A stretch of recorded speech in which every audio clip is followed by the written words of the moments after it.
My name's Bob Harty. I'm a graduate of the University of Wisconsin-Madison. I got my undergraduate degree in political science in 1978 and my master's in journalism in 1982.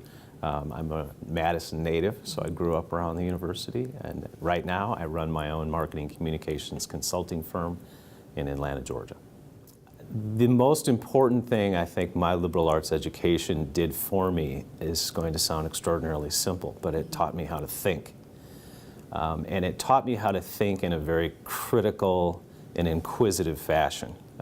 Two things that I think are immensely helpful in the communications industry. I worked in politics for 10 years in both Washington, D.C. and here in Madison. It was a wonderful educational experience. It, too, taught me a lot of valuable things about assessment, about thinking, about having the ability to work with people with whom you may not agree. I do a lot of work in public relations and in marketing communications, and in marketing these days, it's much less art and creativity like it used to be, and far more fact-based. You hear big data all the time. Big data is heaven sent as far as marketing is concerned, in some ways in a terrifying fashion in terms of the amount of information you can learn about people and habits and things along those lines.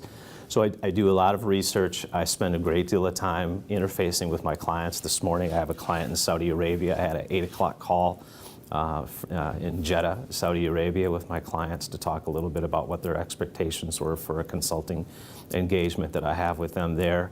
One of the things that I do is I don't have any quote-unquote employees. I have a network of people that I use as needed. So I have graphic designers, I have filmmakers, I have writers, I have science writers, I have web designers and things along those lines. So I interface with my network of people as I need them on an ongoing basis. And I actually get to do creative work occasionally. I've managed large organizations for a long time, and I find the ability to not have to manage employees more and actually do the work, to do the creative, to do the writing, to edit the video, all those kinds of things. It's immensely rewarding.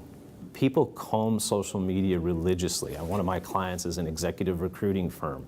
They do a great deal of social media research when they're considering candidates for positions. And let's face it, when you're screening for jobs, you're screening out. You're not looking for ways to include people, you're looking for ways to exclude people. And so I think it's important that you inventory your own persona in social media. One tweet can change the dynamic of an organization very quickly. A YouTube video can have a profound impact in real time. And so you have to know what's going on in the social media spheres. What employers are looking for in different spheres is as varied as there are employers, unfortunately. I think it's funny, a lot of people talk about things like, I need critical thinking, I need technological excellence, I need a variety of different skill sets, and I think as many people as you talk to, you'll get as many answers as you ask. But I go back to a handful of things that I think are really important for students to equip themselves with, regardless of what industry or nonprofit association, et cetera, that they're engaged in. I think it goes back to having a passion. I think you got to do what interests you. There's no sense going into something that doesn't excite you, that doesn't really get you going on a daily basis, because it'll, no matter how much money you make, at some point you're going to burn out of it. And so it's important to have that inventory of passion. Back on my own experience, I am a liberal arts graduate, I'm a political science journalism major.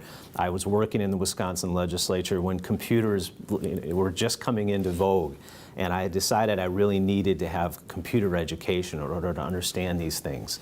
And so I took a class at MATC in computer programming, and I learned how to program punch cards.